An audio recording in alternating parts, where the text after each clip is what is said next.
Yes, we are live now. Hello friends, this is Imanshi and welcome to Let's Learn. Hopefully आप सभी बढ़िया होंगे, मस्त होंगे, जबरदस्त होंगे. सभी को गुड इवनिंग, नमस्कार, राम राम, सत श्री अकाल, अस्सलाम वालेकुम, what ever you feel connected with.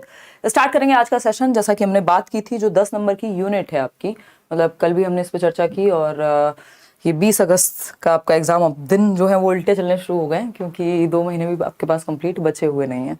तो लर्निंग इसमें एक टॉपिक है, मोटिवेशन है, थिंकिंग है, प्रॉब्लम सॉल्विंग, नाइव थियरीज, ये सब हम कल बात कर चुके हैं. तो ये कल वाली ही यूनिट को आज भी कंटिन्यू किया है क्योंकि 10 नंबर के क्वेश्चन, मतलब 30 में से 10 सवाल अगर हर एक सेट में आ रहे हैं तो एटलीस्ट 2 दिन हमको देने चाहिए इन क्वेश्चंस को प्रैक्टिस करने के. कई लोगों को ये टॉपिक्स इजी लग रहे हैं, उसका रीजन मैंने आपको बता दिया ऑलरेडी. कंस्ट्रक्टिविज्म का जो भी टॉपिक्स हैं, चाहे वो प्रॉब्लम सॉल्विंग हो, डिसीजन मेकिंग हो, मीनिंगफुल लर्निंग हो, है ना, बच्चे को एक्टिव रखना हो, चाइल्ड सेंटर्ड एजुकेशन का जो भी जितने भी कॉन्सेप्ट्स हैं वो भी यहाँ लागू होते हैं, इंडिविजुअल डिफरेंसेस के कॉन्सेप्ट्स यहाँ लागू होते हैं. तो जितने भी चैप्टर्स इससे पहले हमने पढ़े हैं वो सब एक साथ इस एक यूनिट में लागू हो जाते हैं. तो इसलिए भी आपको ये यूनिट थोड़ी सी इजी लग सकती है अगर आपने उन टॉपिक्स को अच्छे से पढ़ा है तो, ठीक है ना. लेकिन क्वेश्चंस प्रैक्टिस करना जरूरी है, उसका रीजन है 10 नंबर. तो 10 क्वेश्चन आपको देखने को मिलेंगे ही और ये आसान लो हैंगिंग फ्रूट्स वाले 10 नंबर हैं जिनको आप इजीली ग्रैब कर सकते हो. चलिए खैर स्टार्ट करते हैं. लाइक शेयर सब्सक्राइब आप कर दीजिएगा. पीडीएफ भी आपको मिलेगी ही बहुत ही जल्द. आज एक इंटरव्यू आपको देखने को मिला जो एनवीएस में रैंक 1 लेकर के आए हैं विनायक, हमारे एक लर्नर. तो वो इंटरव्यू होपफुली आपने देख लिया होगा. कल एक व्लॉग, नई गाड़ी का 8 महीने से कोई व्लॉग नहीं आया, वो आपको हिमांशी सिंह चैनल पे देखने को मिलेगा दोपहर में 12 बजे. चलिए खैर ये तो रही एक्स्ट्रा इन्फॉर्मेशन आपके लिए. अब इसके बाद क्या है, इसके बाद सिर्फ एक सेशन बचेगा आपका एनसीएफ और एनईपी का, जो हम मंडे को करेंगे. कल छुट्टी रखेंगे, संडे वार्ता हो सकती है और प्रॉबेबली ना भी हो, दोनों ही बातें. तो पढ़ाई तो लेकिन कल नहीं होने वाली है. तो 30 क्वेश्चंस करते हैं फटाफट से. पोल में आप जवाब देंगे एज यूजुअल. क्वेश्चन नंबर 1 है, a problem solving procedure in which a prescribed step by step, focus कीजिएगा, step by step method should be followed is a और एन. मतलब क्या है, वह कौन सी समस्या समाधान की प्रक्रिया है या तरीका है प्रॉब्लम सॉल्विंग का जिसमें हम चरण दर चरण विधि का अनुसरण करते हैं. चरण दर चरण किसको बोल रहे हैं हम यहाँ पे, जिसमें step by step procedure follow किया जाएगा. स्टेप बाय स्टेप के लिए सबसे अच्छा तरीका है याद रखने का कि आप मैथ्स के फॉर्मूले के बारे में सोचें कि आपके सामने कोई भी मैथ्स की प्रॉब्लम आई है, आपके पास एक स्पेसिफिक फॉर्मूला है, वो आपको वहां लगा देना है और आंसर आपको मिल जाएगा. या फिर अगर हम बात करते हैं किस चीज की, अगर हम बात करते हैं कोई भी स्टेप बाय स्टेप प्रोसेस की जिसमें step by step process follow होती है, स्टेप्स फॉलो होते हैं प्रॉब्लम को सॉल्व करने के, तो वो एल्गोरिथम की तरफ जाएगा. आंसर किसकी तरफ जाएगा, एल्गोरिथम. 35% लोग जो है ए ऑप्शन दे रहे हैं. रट्टे नहीं लगाने हैं क्वेश्चंस के, नहीं तो यही स्थिति होगी फिर, है ना. 32% लोग, इसका सबने गलत जवाब दिया. मुझे लग रहा था इतना आसान क्वेश्चन मैं करा क्यों रही हूँ, फर्स्ट क्वेश्चन ही इतना ईजी है, बट आप धाराशाही हो गए इस पे. मतलब आपने डी 37% लोग अब जाकर के कहने लग गए, अदरवाइज सब ने गलत उत्तर दिया इसके. देखो स्टेप बाय स्टेप, कल भी मैंने बात की थी एल्गोरिथम के बारे में कि कोई एल्जेब्रिक इक्वेशन है तो उस केस में आप क्या करते हैं, आपको पता है भाई ए प्लस बी का होल स्क्वायर का फॉर्मूला यहाँ लगाना है. कोई क्वेश्चन सॉल्व करना है तो आप स्टेप बाय स्टेप सॉल्व कर देंगे उसको, एक एल्गोरिथम में एक फॉर्मूला लगा करके, स्टेप बाय स्टेप सॉल्यूशन लगा करके. ट्रायल एंड एरर को लेके आप में बहुत उत्सुकता है, मतलब मैं देख रही हूँ 25% लोग ट्रायल एंड एरर को स्टेप बाय स्टेप मान रहे हैं. ट्रायल एंड एरर कभी भी स्टेप बाय स्टेप नहीं हो सकता और ट्रायल एंड एरर कोई दुनिया का सर्वश्रेष्ठ तरीका नहीं है प्रॉब्लम सॉल्व करने का. वन ऑफ द वेज है और बहुत ही हल्की फुल्की समस्याओं के लिए ट्रायल एंड एरर यूज होता है. कोई बहुत बड़ी समस्या अगर आपको सॉल्व करनी है या क्रिएटिवली किसी चीज को जिसमें ज्यादा दिमाग का इस्तेमाल होगा, उसमें कभी भी ट्रायल एंड एरर लगा हुआ नहीं मिलेगा, क्योंकि ट्रायल एंड एरर बेसिक चीजों में काम आता है प्रॉब्लम सॉल्विंग के, और यहाँ पे कोई स्टेप हो ही नहीं सकता. ट्रायल एंड एरर क्या है, फोन हैंग हो गया भाई, कोशिश कर रहे हैं टच करने की, चल जाए, कुछ नहीं तो ऑफ कर देंगे, रीसेट कर देंगे. ये ट्रायल एंड एरर है कि क्या पता ऑफ करके ऑन करें तो ठीक हो जाए. मैंने नई कार ली, पहले ही दिन दिक्कत आ गई, एक्सीलरेट नहीं हो रही है, मैंने क्या किया, इग्निशन ऑफ कर दिया. हम सभी यही करते हैं ना. तो ये ट्रायल एंड एरर का हिस्सा है कि क्या पता चल जाए. आप प्रयास करते हैं, फेल होते हैं, फिर से प्रयास करते हैं. तो ट्रायल एंड एरर कोई सर्वश्रेष्ठ तरीका नहीं माना जाता, बट हाँ एक तरीका है प्रॉब्लम सॉल्विंग का, एक ठीक तरीका है. सब जगह पे इसमें कुछ स्टेप्स होते ही नहीं है कि पहले ये करना है, फिर ये करना है, फिर ये करना है. ट्रायल एंड एरर तो आपने किसी चीज को ट्राई किया, प्रयास किया, त्रुटि हुई, फिर से प्रयास किया. तो यहां पे स्टेप्स नहीं होते ट्रायल एंड एरर में, है ना. क्रिएटिवली ये प्रॉब्लम को सॉल्व नहीं करता. देखिएगा, अगर हम बात करते हैं एनालॉजी की, तो एनालॉजी होती है सिमिलर तरह की प्रॉब्लम्स आपने पहले सॉल्व की हुई है, तो वही तरीका आप किसी और प्रॉब्लम में भी लगा देते हैं जो उस तरह की होती है. जबकि यहाँ पे ऐसा नहीं कहा गया कि प्रीवियसली किसी सेम तरह की प्रॉब्लम सॉल्व हुई है, यहाँ पे स्टेप बाय स्टेप की बात हुई है. ह्यूरिस्टिक्स क्या होते हैं, फंडे होते हैं. कल भी बात हुई थी, रिमोट काम नहीं कर रहा, आपने ये अपना फंडा है जो बहुत बार आप आजमा चुके हैं कि ठीक है यार करके देखते हैं, हो जाएगा, जिसमें हल्का सा ट्रायल एंड एरर भी शामिल हो गया। तो ये एल्गोरिथम इसका सही उत्तर है, कलन विधि जिसको हम कहते हैं, स्टेप बाय स्टेप सॉल्यूशन होता है कलन विधि में, कि ये इसका प्रोसीजर है अगर किसी काम को करना है तो, है ना। क्वेश्चन नंबर 2 देखिए एक बार, ये क्या कहता है क्वेश्चन नंबर 2, जवाब दीजिएगा फटाफट से, नहीं कोई छूट नहीं मिलती है रचना। थॉर्नडाइक की थियरी है ट्रायल एंड एरर, बिल्कुल। अभी अभिलाषा, हमने इस पे चर्चा भी की हुई है, हालांकि सीटेट में नहीं पूछा जाता ट्रायल एंड एरर, इसीलिए हम पढ़ भी नहीं रहे हैं, है ना। लेकिन जब हम गेस्टॉल्ट पढ़ते हैं, याद होगा आपको, गेस्टॉल्ट पढ़ते हैं तो वो ट्रायल एंड एरर के एक और लेवल आगे है। ट्रायल एंड एरर क्या है, कुछ समस्याओं में, बहुत सारी समस्याओं में काम आ जाता है, लेकिन अगर आपको अपने दिमाग की ज्यादा प्रोसेसेस इस्तेमाल करनी है तो आप कॉग्निटिव डेवलपमेंट की तरफ जाते हैं या कॉग्निटिव थियरीज की तरफ जाते हैं या गेस्टॉल्ट वादियों की तरफ जाते हैं, जहां क्रिएटिव सॉल्यूशन आता है कुछ दिमाग में, है ना। क्योंकि हर चीज के लिए आप 100 बार गलत अटेम्प्ट करेंगे तब सही पहुंचेंगे, तो किसी किसी काम में तो जीवन लग जाएगा। तो ये एक बात हुई। बहुत सारी चीजें हम जीवन में ट्रायल एंड एरर से सीखते हैं, लेकिन ये कोई सर्वश्रेष्ठ तरीका नहीं है। क्वेश्चन नंबर 2 है असर्शन की, अगर हम बात करें अभिकथन की, तो इसलिए मैं भारी भारी शब्द इस्तेमाल करने से बच रही हूं कि आप गेस्टॉल्ट की बात नहीं करें, आप कॉग्निटिविज्म की बात यहां नहीं करें, आप थॉर्नडाइक की भी बात बहुत हद तक नहीं करें, क्योंकि उसकी जरूरत नहीं है आपको, सीटेट में आपके काम करनी है। बस इतना पता होना चाहिए, ट्रायल एंड एरर नाम से ट्राई करना और गलती होना फिर से ट्राई करना, यही है ट्रायल एंड एरर। एक समय के बाद गलतियां कम हो जाती हैं और कई बार आपको सक्सेस मिल जाती है। ए ऑप्शन 68% लोग कह रहे हैं। कथन क्या है, schools should consider and cater to the emotional side of learning, यानी जो स्कूल हैं, विद्यालय हैं, विद्यालयों को सीखने की प्रक्रिया में भावनात्मक पहलू को ध्यान में रखना और पोषित करना चाहिए। मतलब जो लर्निंग की प्रोसेस है उसमें इमोशंस भी बच्चे के इन्वॉल्व होने चाहिए, कि उसको मजा भी आए सीखने में, वो डर के मारे ना सीख रहा हो। तो इमोशंस जो हैं वो लर्निंग की प्रोसेस में रोल प्ले करते हैं, बिल्कुल सही बात है। कॉग्निशन एंड इमोशन जो एक टॉपिक है जिसपे हमने चर्चा की थी कल भी, एकदम ट्रू है ये बात। भाई अगर बच्चों को बुखार है या फिर वो मन से अच्छा महसूस नहीं कर रहा, कोई घटना घट गई है जीवन में, है ना, घर पे आज लड़ाई देख के आया है, मम्मी ने पीट दिया था, तो इमोशनली ठीक फील नहीं कर रहा, तो चीजें समझने में भी उसको दिक्कत होती है। रीजन क्या है इस बात का, रीजन है emotions are inseparable from cognition, यानी भावनाएं संज्ञान से पृथक नहीं है। हमारा जो कॉग्निशन है, रॉबर्ट्स थोड़ी है हम कि भाई आपने एक कोड डाल दिया है और उसी तरह से काम करता रहेगा, बाहर बारिश हो, तूफान हो, दर्द हो, परेशानी हो, कुछ भी हो, नहीं।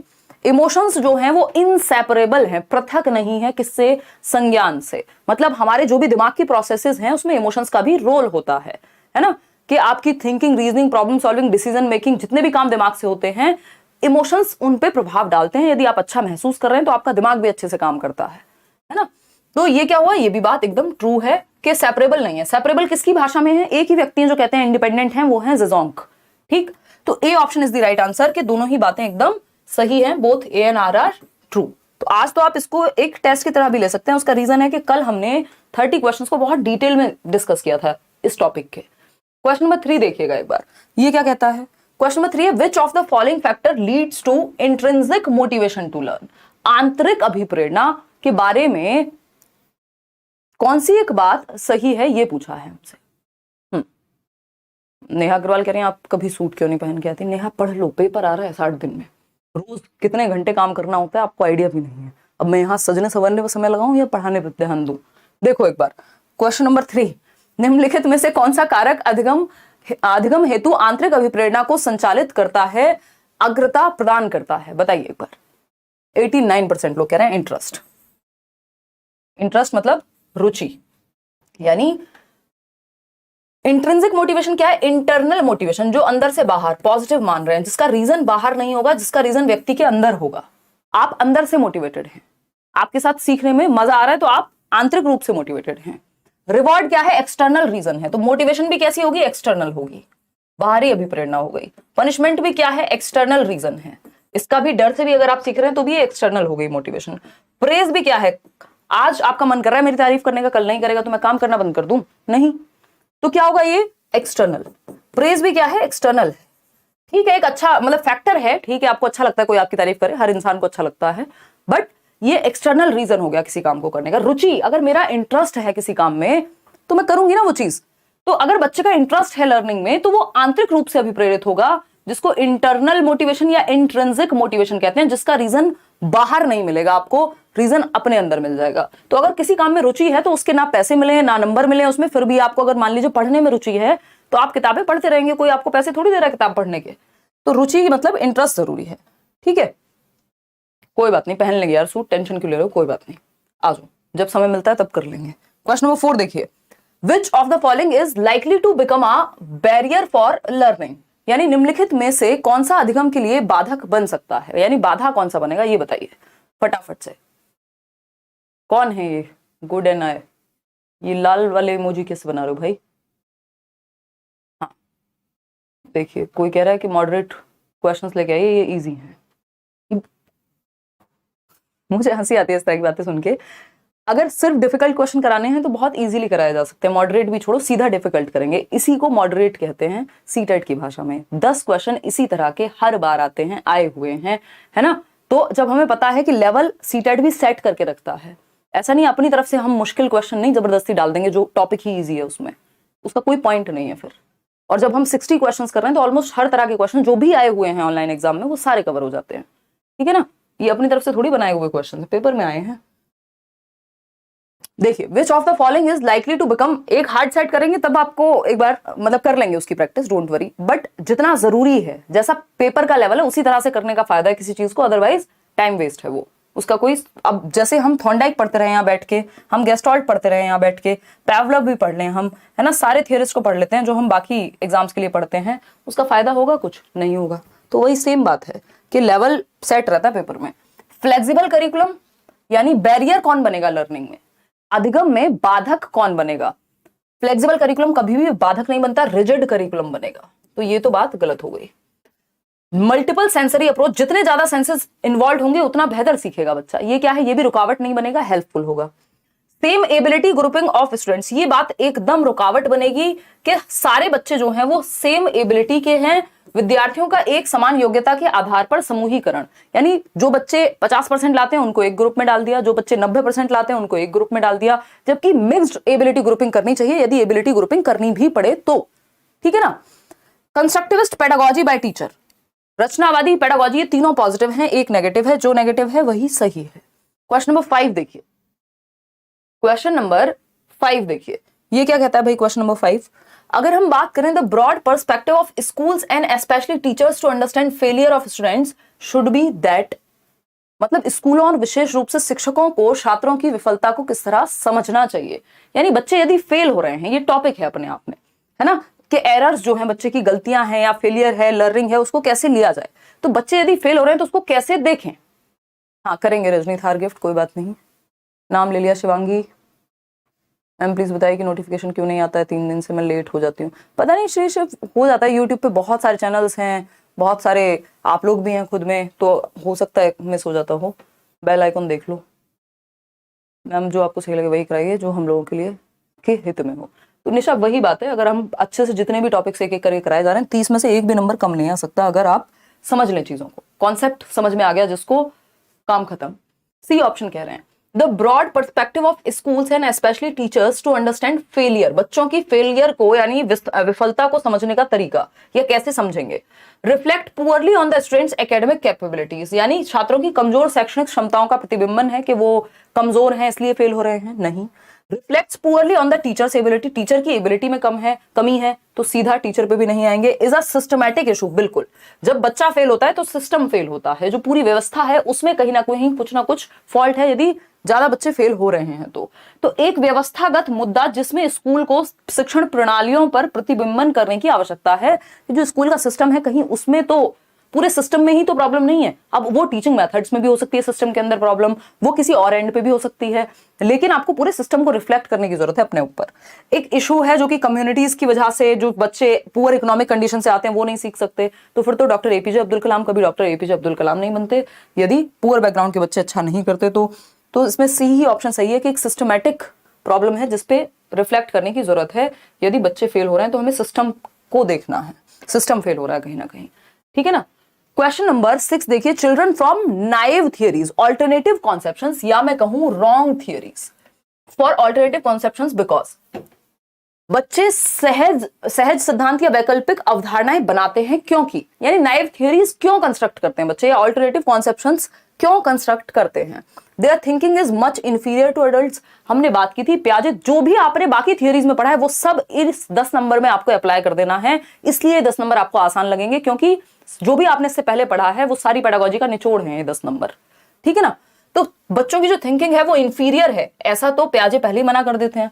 भाई बच्चों की थिंकिंग डिफरेंट होती है अडल्ट से, लेकिन अमाउंट तो सेम रहता है, सेम मात्रा में वो सोचते हैं, बस प्रकार अलग है। तो इंफीरियर नहीं है, डिफरेंट है ना। बच्चों की जो थिंकिंग है वो ऐसा नहीं कि आप अडल्ट हैं तो आप बड़े हैं तो आप जो सोच रहे हैं वो सुपीरियर हो गया, वो बहुत उच्च स्तर का हो गया, बाकी बच्चे जो है वो निम्न स्तर के हो गए, तो काफी निम्न स्तर की होती है उनकी सोच, ऐसा कहना गलत है। दे आर ब्लैंक स्लेट, ये व्यवहारवाद मानता है, और हमारी पूरी जो सीटेट की तैयारी, आज का जो सिस्टम चल रहा है वो कंस्ट्रक्टिविज्म रचनावाद पे चल रहा है, जिसमें हम बच्चे को एक्टिव रखने की बात करते हैं, उसको ब्लैंक स्लेट नहीं कह देते, जो जॉन लॉक ने कहा था 17वीं शताब्दी में कि बच्चा तो टैबुला रासा है, ब्लैंक स्लेट है, कुछ भी लिख दो। ये नहीं होगा, बच्चे को एक्टिव बिल्डर ऑफ नॉलेज या लिटिल साइंटिस्ट मान रहे हैं हम आज के समय में। They are thinking beings who are constructing knowledge by interacting with the world, यानी वे सोच वाले प्राणी हैं जिनमें थिंकिंग प्रोसेस चलती है, वो थिंकिंग बीइंग्स हैं जो सोच पाते हैं और नॉलेज को कंस्ट्रक्ट करते हैं, दुनिया के साथ इंटरैक्ट करके, बातचीत करके ज्ञान का निर्माण करते हैं, यानी एक्टिवली नॉलेज को कंस्ट्रक्ट करते हैं सक्रिय रूप से। बिल्कुल सही उत्तर है। देयर थिंकिंग इज इलॉजिकल, बच्चे की थिंकिंग को इलॉजिकल या इरेशनल नहीं कहेंगे। नाइव थियरीज ऐसे ऑल्टरनेटिव कॉन्सेप्शंस किस वजह से बिल्ड होते हैं कि बच्चे का अनुभव ऐसा रहा है कि उसने कभी रंगहीन पानी के बारे में ज्यादा नहीं सोच पाया, जबकि रंग वाला पानी उसको बहुत इंटरेस्टेड वो उसमें रहा, या फिर उसको बहुत ही क्या कहे इंटरेस्टिंग लगता रहा, इंटरेक्टिव लगता रहा, मतलब उसके लिए वो चीज ज्यादा महत्वपूर्ण लगती रही, उसका ध्यान जो है, सारा अटेंशन जो है वो उस तरफ जाता रहा कि भाई अलग अलग रंग होते हैं पानी के, या मैं जाता हूं तो मेरे साथ पेड़ भी चलते हैं, तो वो उसके अनुभव के बेसिस पे कंस्ट्रक्ट होती हैं। ऐसा नहीं है कि बच्चे में कोई दिक्कत है, ये नेचुरल है ऐसा होना। क्वेश्चन नंबर 7 देखिएगा, स्पीड बढ़ाते हैं, डोंट वरी। क्वेश्चन नंबर 7 क्या कहता है, when a student is stuck on one way of representing a problem it is called, यानी जब कोई विद्यार्थी किसी समस्या को एक ही तरीके से निरूपित करने पर अटक जाता है, यानी एक ही तरीका है किसी प्रॉब्लम को सॉल्व करने का, इस पे हमने चर्चा कल भी की थी। अच्छा, DEET+B का बैच के बारे में जो लोग पूछ रहे थे, 26 तारीख से एडमिशन आपके करियर विल पे शुरू हो जाएंगे, ये मुझे याद आ गया, और आप जाकर के एनरोल कर सकते हैं। शुरुआत में जो है फी भी डिस्काउंटेड होती है। हाँ ठीक है जी, चले आगे बढ़ें। हाँ, क्लास डिस्टर्ब होती है, फालतू कमेंट्स ना लो, ठीक है शालिनी, आज कुछ ज्यादा फालतू कमेंट्स दिख रहे हैं, सही कह रहे हो। ऐसा कब कहा सुरभि? देखिए, बी ऑप्शन अगर हम बात करते हैं, जब कोई विद्यार्थी किसी समस्या को एक ही तरीके से निरूपित करने पर अटक जाता है, कि किसी प्रॉब्लम को सॉल्व करने का एक ही ढंग है, कुछ भी पूछा है ट्रायल एंड एरर लगा दो बस, नहीं, तो ये क्या कहलाती है, फंक्शनल फिक्सनेस कहलाती है। 1 नंबर का सवाल, कार्यात्मक स्थिरता कहलाती है। बी ऑप्शन, फिक्स हो गए आपका फंक्शन, ब्रेन का फंक्शन जो है फिक्स हो गया है किसी एक ही तरीके पे, कोई भी समस्या है बस आपका ध्यान एक ही तरीके पे जाता है, आप मल्टीपल सॉल्यूशन सोच ही नहीं पाते। बैकवर्ड स्ट्रेटजी तो होता है कि भाई आज जो समस्या है वो कहां से शुरू हुई होगी, वहां अपनी थिंकिंग को ले जाना, तो ये तो अच्छी बात है, पॉजिटिव है। रिस्पॉन्स सेट नेगेटिव है ना। इसके अलावा एनालॉजिकल थिंकिंग भी जो है वो यहां पॉजिटिव बात कहती है। One way of representing a problem it is called functional fixedness. चलिए आगे बढ़ते हैं नेक्स्ट क्वेश्चन पे। देखो, इसका आंसर रिस्पॉन्स सेट भी हो सकता है, बट ये प्रेजेंट की बात कर रहे हैं, रिप्रेजेंट किया है आपने प्रॉब्लम को, नहीं तो जो अगर रिस्पॉन्ड करने का तरीका हो तो रिस्पॉन्स सेट में भी बात सेम ही रहती है। दोनों ही आंसर यहाँ पे सही माने जा सकते थे। मेरे ख्याल में फंक्शनल फिक्सनेस जो है कंसिडर किया होगा यहाँ पे बोर्ड ने, उसका रीजन है क्योंकि ये प्रॉब्लम को रिप्रेजेंट करने के एक ही तरीके पे अटके हुए हैं। रिस्पॉन्स पे होते तो मेरे ख्याल में रिस्पॉन्स सेट के साथ जा सकते थे। क्वेश्चन नंबर 8 देखिएगा, क्वेश्चन नंबर 8 देखिएगा और जवाब दीजिएगा फटाफट से। 30 क्वेश्चंस करेंगे, थोड़ा सा आज हम स्पीड में करने वाले हैं। अगर हम बात करें क्वेश्चन नंबर 8 की, तो ये कहता है, कथन दिया हुआ है एक और उसका कारण दिया हुआ है। While teaching problem solving, teachers should discourage the children to think about their own thinking and focusing on how to learn. यानी बच्चे को प्रॉब्लम सॉल्विंग पढ़ा रहे हैं, हम सिखा रहे हैं कि कैसे समस्या का समाधान करते हैं। बच्चों को डिस्करेज किया जाना चाहिए अपनी थिंकिंग के बारे में कैसे सीखते हैं वो इस बारे में सोचे ही ना कि उनका दिमाग कैसे वर्क करता है, तो ये तो नेगेटिव बात होगी ना। आप बच्चे को डिस्करेज कर रहे हैं, तो हतोत्साहित कर रहे हैं कि वो कैसे सोचते हैं, इस पे ध्यान ही नहीं देना, तो समस्या समाधान होगा कहां से। Development of metacognitive abilities hinder problem solving. ये अपनी समस्या के बारे में, अपनी थिंकिंग के बारे में थिंकिंग अबाउट थिंकिंग या thinking about one's own thinking metacognition है, जिसकी इन्होंने मना कर दिया जिसको कि मेटाकॉग्निशन तो अच्छी बात नहीं है। और ये कह रहे हैं कि डेवलपमेंट ऑफ मेटाकॉग्निशन एबिलिटीज जो है, मेटाकॉग्निटिव एबिलिटीज का विकसित होना समस्या बन जाएगी प्रॉब्लम सॉल्विंग में, जबकि हेल्प करेगी ये चीज तो आपको, अगर आप पहले से प्लान कर पाते हैं एग्जाम देख करके कि भाई मैं इसमें ये चीज करूंगा वो करूंगा, फिर रिफ्लेक्ट कर रहे हैं अपने एक्शंस पे, रिव्यू कर रहे हैं, अपने थिंकिंग के बारे में सोच रहे हैं, तो ये तो दोनों ही बातें क्या है, गलत हैं। डी ऑप्शन आप लोग दे भी रहे हैं सही उत्तर। आगे बढ़ेंगे क्वेश्चन नंबर 9 पर। क्या कहता है भाई क्वेश्चन नंबर 9? देखिएगा, क्वेश्चन नंबर 9 कहता है, एक कथन है, अगेन assertion है, teachers should tell middle school students exactly in details what they have to do including what, how and when to learn. यानी टीचर्स को, शिक्षकों को मध्य विद्यालय के छात्रों को विस्तार से बताना चाहिए कि उन्हें क्या करना है, जिसमें क्या, कैसे और कब सीखना है। मतलब सब कुछ बता दे टीचर कि कैसे कब क्या करना है, बच्चा को अपने दिमाग लगाने का स्पेस छोड़ो ही मत। तो ये फॉल्स हो गया, क्योंकि अगर यहाँ पे ये हो सकता था कि वो अपनी लर्निंग स्ट्रेटजीज पे फोकस कर पाए, सोच पाए कब कहाँ कैसे कुछ करना है, प्लानिंग की बात होती तो यही बात सही हो जाती। लेकिन यहाँ पे एग्जैक्टली टीचर बता रहा है कि कैसे कब क्या कितना सीखना है, तो फिर तो बच्चे को एक्टिव रखने का, उसको डिस्कवरी करने का, इंक्वायरी का मौका ही नहीं दिया, सब कुछ पहले से ही फिक्स्ड है, तो फॉल्स हो गया ये तो। रीजन क्या है? Middle school children do not have the capacity to self regulate their learning. Middle school के बच्चे मतलब 6ठी से 8वीं के बच्चे जो हैं वो अपनी थिंकिंग को रेगुलेट नहीं कर पाएंगे। तो एक छोटा सा बच्चा भी आके होमवर्क के बारे में खुद से सोच लेता है, कितना बचा हुआ है, कितना करना है, और हम बच्चे को ऐसे इनकैपेबल मान करके नहीं छोड़ रहे हैं यहाँ पे, तो ये भी फॉल्स है। दोनों ही बातें गलत हैं, इसीलिए D option is the right answer. Both A and R are false, दोनों ही गलत हैं। रीजन तो छोड़िए, दोनों में से कोई स्टेटमेंट भी अपने आप में ठीक नहीं है।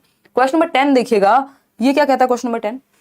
क्वेश्चन नंबर 10 कहता है, thinking of ability as dash and failure as dash motivates the students to work harder by putting in more efforts. यानी योग्यता को क्या मान लेने से और असफलता को क्या मानने, किस रूप में देखने से छात्रों को अधिक प्रयास करने में मेहनत मिलेगी। यानी बच्चों का मन करेगा ज्यादा मेहनत करने का, यदि हम योग्यता को कैसे देखते हैं। योग्यता समझ रहे हैं आप कि एबिलिटी, कि भाई या तो एबिलिटी फिक्स होती है या फिर इंक्रीमेंटल होती है, दो ही तरीके हो सकते हैं। भाई या तो फिक्स्ड है, किसी को जन्म से ही सब कुछ आता होगा, या फिर इंक्रीमेंट हो सकता है, सीख सकते हैं आप चीजें, तो इंक्रीमेंटल होती है, एबिलिटी फिक्स्ड नहीं मानी जाती। तो थिंकिंग ऑफ एबिलिटी हम क्या कहते हैं? इंक्रीमेंटल है, जिसमें बढ़ावा संभव है। अगर हम मेहनत करें तो इंक्रीमेंट संभव है ना, जैसे सैलरी में इंक्रीमेंट होता है लोगों की, तो उसी तरह से एबिलिटी में भी इंक्रीमेंट संभव है। तो एबिलिटी फिक्स्ड नहीं मानी जाती, ये एकदम खराब बिलीफ है, इंक्रीमेंटल मानी जाती है। और फेलियर एज ह्यूमिलिएटिंग, यानी फेलियर को यदि आप अपमानजनक मानने लगेंगे तो फिर आप आगे ट्राई नहीं करेंगे, तो ये तो मोटिवेटिंग नहीं हो सकता कि ह्यूमिलिएटिंग मान रहे हैं आप फेलियर को। ऐसा कौन व्यक्ति है जिसने कुछ भी सीखा है और कभी फेल ही नहीं हुआ, कभी गलती ही नहीं की, है ना? तो अपमानजनक नहीं होता फेलियर, प्रोसेस का हिस्सा है, पार्ट ऑफ द प्रोसेस है ना? क्या है? पार्ट ऑफ द प्रोसेस है। बात सही है या नहीं है? इससे मुझे एक किस्सा याद आ रहा है, बट आज मैं थोड़ा जल्दी के मूड में हूं। देखिए, incremental, thinking of ability as incremental, योग्यता को बढ़ा, जिसमें वृद्धि संभव है, योग्यता को बढ़ाया जा सकता है। Opportunity to learn and failure as opportunity to learn, यानी असफलता को आप सीखने के मौके के रूप में देख रहे हैं, सीखने का अवसर के रूप में देख रहे हैं कि कोई बात नहीं, फेल हुए तो अभी सीखना कुछ बाकी है, इसलिए असफलता मिली है, क्योंकि कहीं ना कहीं कुछ ना कुछ कमी रह गई है। इतनी बात क्लियर है? अभी मेरा एक फ्रेंड है, उसका इस बार मेंस दिया, उसने इंटरव्यू दिया और फेल हो गया। पिछली बार भी उसने मेंस दिया था और इंटरव्यू तक नहीं जा पाया था, 2-3 बार मेंस वो लिख चुका है, पीसीएस में कहीं सेलेक्टेड है। तो मैं उसको यही पूछ रही थी कि क्या रहा, या बात चल रही थी, तो ही सेड यार ये तो हिस्सा है प्रोसेस का। मतलब फेलियर क्या हुआ, ठीक है, दुख होता है भाई, आप वहां तक पहुंचे हो, लेकिन प्रोसेस का हिस्सा है। लर्निंग की प्रोसेस में या सक्सेस की प्रोसेस में फेलियर क्या हुआ? एक प्रोसेस का पार्ट हुआ। तो वही हम यहाँ पे मान करके चल रहे हैं कि पार्ट ऑफ द प्रोसेस है। ठीक, चलिए खैर आगे बढ़ेंगे क्वेश्चन नंबर 11 पे और समझते हैं कहानी है क्या। क्वेश्चन नंबर 11 कहता है, which of the following factors influence learning, यानी कौन से कारक हैं जो सीखने को प्रभावित करते हैं। सीखने को प्रभावित लगभग दुनिया के सारे कारक करते हैं। बच्चे की आर्थिक स्थिति पे हम बहुत ज्यादा जोर नहीं देते, उसके अलावा सब कुछ ही जरूरी है। Socio cultural context of the student, जिस समाज और संस्कृति से बच्चा आता है वो भी सीखने को प्रभावित करता है, नेगेटिवली और पॉजिटिवली दोनों कर सकता है, वो आप पे डिपेंड करेगा कैसे उसको देखेंगे। एज जो है बच्चे की, ये हुआ एनवायरमेंटल फैक्टर। कल हम बात कर रहे थे ना, दो तरह के फैक्टर्स हैं, एक एनवायरमेंटल फैक्टर है, दूसरा पर्सनल फैक्टर्स हैं। पर्सनल फैक्टर बच्चे की एज बिल्कुल करेगा भाई, है ना, दो ही तरह के फैक्टर्स हैं जो प्रभावित करते हैं। Pedagogical strategies to teach a concept, teacher किस मेथड से पढ़ाता है, ये भी एनवायरमेंटल फैक्टर हो गया। Teachers beliefs about the students ability, यानी बच्चे की क्षमता के बारे में टीचर का क्या विचार है। भाई टीचर अगर आपको ये सोचता है कि आप तो निकम्मे हैं, आपसे तो कुछ होगा ही नहीं, आपके बस का ही नहीं है, तो बच्चे के सोच पे उसका प्रभाव पड़ता है, बच्चे की लर्निंग पे उसका प्रभाव पड़ता है, फिर वो उतने एफर्ट्स भी नहीं डालता। तो कुछ फैक्टर्स, इसमें से एक फैक्टर है जो पर्सनल फैक्टर है, बाकी तीनों फैक्टर्स एनवायरमेंटल फैक्टर्स हैं, जिस एनवायरमेंट से आप आ रहे हैं। लेकिन चारों ही फैक्टर्स लर्निंग को प्रभावित करते हैं, इतनी बात पक्की है। तो D option is the right answer. First, second, third, fourth तीनों ही सही हैं। ये कौन से लोग हैं जो अभी भी 17% लोग गलत उत्तर दे रहे हैं इतने आसान सवाल का। क्वेश्चन नंबर 12, इसी बात की हैरानी होती है, कई लोगों को लगता है अरे इतने आसान क्वेश्चन कर रहे हैं हम, और फिर उसके बाद पहले ही क्वेश्चन पे मैं देखती हूँ कि 30% से ज्यादा लोग नहीं है जो सही उत्तर दे पा रहे हैं, 70% लोग फेल हो रहे हैं। तो मुश्किल क्वेश्चन जो दो भी मुश्किल से आते हैं पेपर में, उसके चक्कर में हमारा ध्यान टॉपिक से हट जाता है और हम सोचते हैं बस कुछ मुश्किल करेंगे, सब कुछ हमें आसान लगता है, क्योंकि यहाँ कोई और करके समझा रहा है ना चीजें। तो ध्यान थोड़ा सा देना है इस चीज पे भी। A teacher should design and transact learning activities which are, यानी एक अध्यापिका को कैसे अधिगम क्रियाकलाप बनाने चाहिए और संपादित करने चाहिए, यानी कैसी लर्निंग एक्टिविटीज प्लान की जानी चाहिए जिनमें बच्चों को इन्वॉल्व कराया जाए। एब्स्ट्रैक्ट होनी चाहिए नहीं, बच्चों के लिए कॉन्क्रीट से शुरू करते हैं। अमूर्त चीजें वो हैं जो दिखती नहीं है या जो विचारों में है, कॉन्क्रीट वो है जिनको टच फील किया जा सकता है। इस पेन के बारे में अगर बच्चों को पता नहीं है तो मैं पेन के बारे में बस चर्चाएं करती जाऊं, उससे ज्यादा आसान तरीका क्या है, मैं एक पेन दिखा दूं, यानी ये कॉन्क्रीट फॉर्म हो गई। जब मैं इसके बारे में सिर्फ बात कर रही हूं तो वो कंपैरेटिवली एब्स्ट्रैक्ट हो गया। तो बच्चे को कॉन्क्रीट मटेरियल के थ्रू सिखाते हैं। सही बात है अभिलाषा। चलिए, in sync with students interest, ये बात एकदम सही लग रही है कि एक्टिविटीज ऐसी डिजाइन करो जो बच्चे की रुचियों के अनुरूप हो, जिसमें बच्चे को इंटरेस्ट आ सके। अलग अलग बच्चों के लिए अलग अलग चीजें प्लान की जाए टीचर के द्वारा, जिसमें उसकी उनकी रुचि, उनकी उम्र के अनुसार, आपके एक्सपीरियंस के अनुसार आप ऐसी एक्टिविटीज प्लान कीजिए। एलियन हो, फॉरेन हो, जिनका कॉन्टेक्स्ट मतलब बच्चे के लिए वो फॉरेन है, वो चीज फॉरेन किसको कहते हैं हम, जहां हम गए नहीं है, हमारे पास बहुत ज्यादा डेटा नहीं है, हम बहुत जुड़े हुए नहीं है जहां से। एलियन कॉन्सेप्ट है, एलियन समझते हो ना, जादू आ गया कहीं से, ठीक। तो एलियन कॉन्सेप्ट है, मतलब पता ही नहीं है जिसके बारे में, ज्यादा परिवेश से दूर की बात है। तो ये भी तरीका नहीं है, जिससे बच्चा जुड़ा हुआ ही नहीं है उसके बारे में क्या मजा आएगा उसको। Aimed at मियर reproduction of previous knowledge, इसका ध्यान रखिएगा, जहां भी मियर रिप्रोडक्शन ऑफ नॉलेज लिखा हो, मतलब रट्टा लगा के रिप्रोड्यूस करने की, लिख देने की बात हुई है, तो वो एक गलत बात हो गई। तो B option is the only right answer, कि बच्चे जो हैं जहां बच्चों के इंटरेस्ट के साथ मैच होने वाली एक्टिविटी आपको करानी है।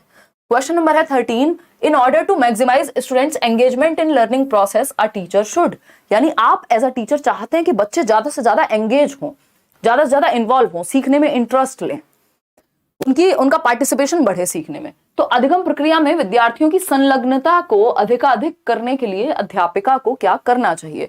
मिनिमाइज कर देंगे ऑटोनॉमी ऑफ स्टूडेंट्स, यानी बच्चों की इंडिपेंडेंस को खत्म कर दो, टीचर सेंटर्ड बना दो क्लासरूम को, बच्चे अपनी मर्जी से पानी तक ना पी पाए। तो ये तो नेगेटिव बात हो गई, इससे एंगेजमेंट बढ़ेगा नहीं, कम हो जाएगा। बच्चे आएंगे तो सही मजबूरी में अटेंडेंस की, बट सो जाएंगे, या मतलब कुछ भी करेंगे, सीखेंगे नहीं उतने अच्छे से, क्योंकि आपने बच्चे को स्वतंत्रता देनी बंद कर दी। उसको अपनी मर्जी से वो जवाब नहीं दे सकता, अपनी इंटरेस्ट के अकॉर्डिंग वो सीख नहीं पा रहा, उसकी फ्रीडम जीरो कर दिया आपने, मिनिमाइज कर दी बेसिकली। मैक्सिमाइज डिस्ट्रैक्शंस, यानी विकर्षणों को अधिकतम कर देना। बराबर में ढोल बज रहा है स्कूल में, है ना, कोई फोन चला रहा है अपना, टीचर खुद फोन में लगे हुए हैं, गाने बजा दिए हैं, या एनवायरमेंट ऐसा है जहां डिस्ट्रैक्शन बहुत है, सीट है जो हिलती रहती है हर टाइम, तो बच्चा कहां से वो ध्यान लगाएगा पढ़ाई पे। तो इससे भी कोई मैक्सिमम एंगेजमेंट नहीं बढ़ेगा, बल्कि घट जाएगा। मिनिमाइज इंडिविजुअल चॉइसेस, यानी व्यक्तिगत विकल्पों को न्यूनतम कर देना, यानी बच्चे की जो चॉइस है खुद की, हर एक बच्चे की अपनी कुछ चॉइसेस होंगी जिसमें उसका इंटरेस्ट होगा, उसको मिनिमम कर दिया, उसको कम कर दिया या खत्म कर दिया, तो इससे भी कोई एंगेजमेंट नहीं बढ़ेगा।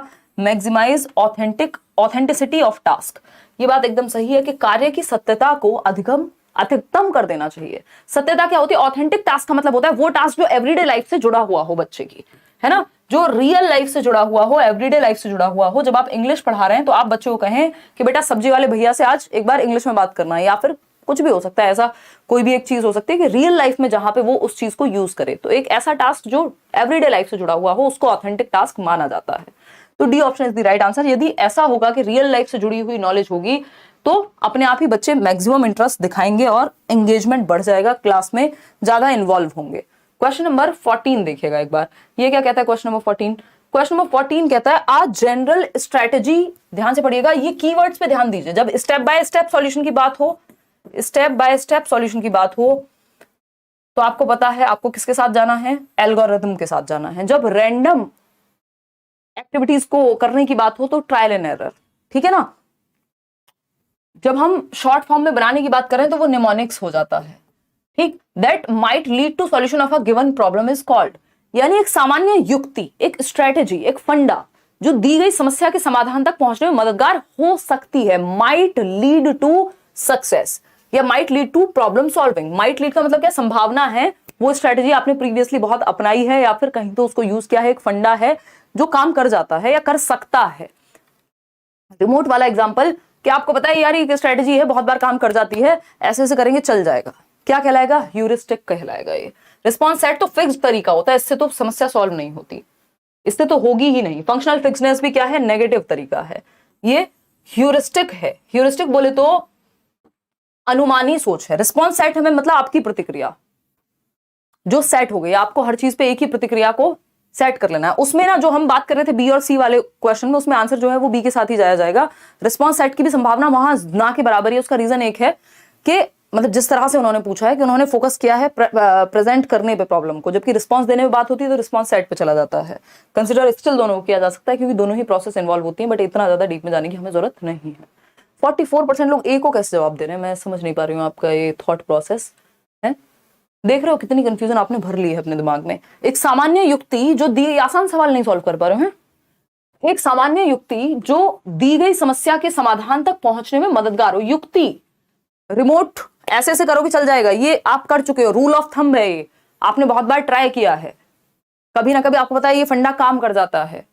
ऐसे बहुत सारे जुगाड़ हैं जो हम यूज करते हैं दैनिक जीवन में। युक्ति जो समस्या तक पहुंचने में मददगार हो सकती है। अब युक्ति कोई 100% थोड़ी ना गारंटी दे सकती है, लेकिन सॉल्यूशन का प्रॉब्लम ढूंढ सकते, संभावना है पूरी पूरी। इसको ह्यूरिस्टिक कहते हैं। क्या कहते हैं, ह्यूरिस्टिक कहते हैं। आपके घर में कुछ खराब हो गया, पिताजी पेचकस लेकर के लगे हुए हैं, तो स्क्रू ड्राइवर का यूज कर रहे हैं कुछ कुछ, क्योंकि उनको पता है उन्होंने पहले इस पे कुछ काम किया है, ऐसा फंडा ये काम कर सकता है। ये फंडा है, एक ट्रिक है, एक स्ट्रेटेजी है, ह्यूरिस्टिक जिसको हम कह रहे हैं। ये कैसे हो सकता है इसका जवाब, निमोनिक्स तो शॉर्ट तरीका होता है किसी चीज को दिमाग में रखने का, किसी फंडे को। निमोनिक्स कोई ऐसी चीज नहीं है जिसको आप ऐसी ट्रिक कह दें कि जिससे तुरंत सॉल्व हो जाएगा कुछ प्रॉब्लम। याद रखने में वो हेल्प करते हैं ऑफ कोर्स।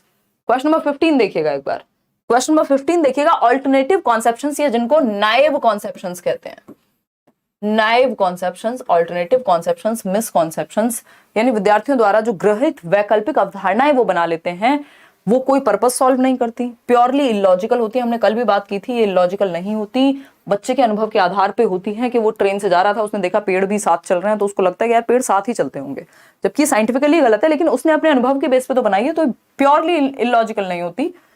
ऐसा नहीं है कि कोई पर्पस सॉल्व नहीं करती, बच्चे के अनुभव से सीखने में मदद करती है, बच्चे की नाइव थियरीज को रिप्रेजेंट करती है ये चीज, यानी उसके जो सहज सिद्धांत है या ज्ञान को दर्शाती है कि वो इंट्यूटिवली कैसे चीजों को बिल्ड करता है अपने अनुभव के आधार पर, नेचुरली उसके अंदर से जो समस्या या जो कॉन्सेप्ट बनता है। पूरी तरह से इग्नोर करना कोई सॉल्यूशन नहीं है। C option is the right answer over here. आगे बढ़ेंगे, क्वेश्चन नंबर 16 देखिएगा। लर्निंग इज, यानी अधिगम क्या है। तो learning is significantly influenced by emotions, यानी संवेगों से महत्वपूर्ण रूप से प्रभावित होती है। यानी जो हमारे इमोशंस हैं, अगर हम पॉजिटिव महसूस कर रहे हैं तो हमारी लर्निंग भी पॉजिटिव होगी, हमारा ध्यान सीखने की तरफ अच्छा होगा। बात तो सही है, पॉजिटिव है ये पूरा option he. Not influenced by emotions, learning पे इमोशंस का कोई प्रभाव नहीं पड़ता। यदि आप डरे हुए हैं, एंग्जाइटी में हैं, फियर में हैं, हो सकता है आप बहुत अच्छे से ना सीख पाएं, ठीक है ना। Rarely influenced by social context, ऐसा नहीं है, सामाजिक संदर्भ, जिस समाज जिस संस्कृति में आप रहते हैं उससे आपका अधिगम प्रभावित होता है। अगर आपको रामायण का एग्जाम्पल दिया जाए तो आप तुरंत समझ जाएंगे, आपको कोई दूसरी दुनिया के ग्रह का एग्जाम्पल दिया जाए जिसके बारे में आपको पता नहीं है, जिस ग्रंथ के बारे में आपको बिल्कुल आइडिया ही नहीं है, तो आप क्या करेंगे, शायद ना समझ पाए। तो इन्फ्लुएंस करता है जो सामाजिक संदर्भ है, जिस समाज जिस संस्कृति से आप आ रहे हैं वो।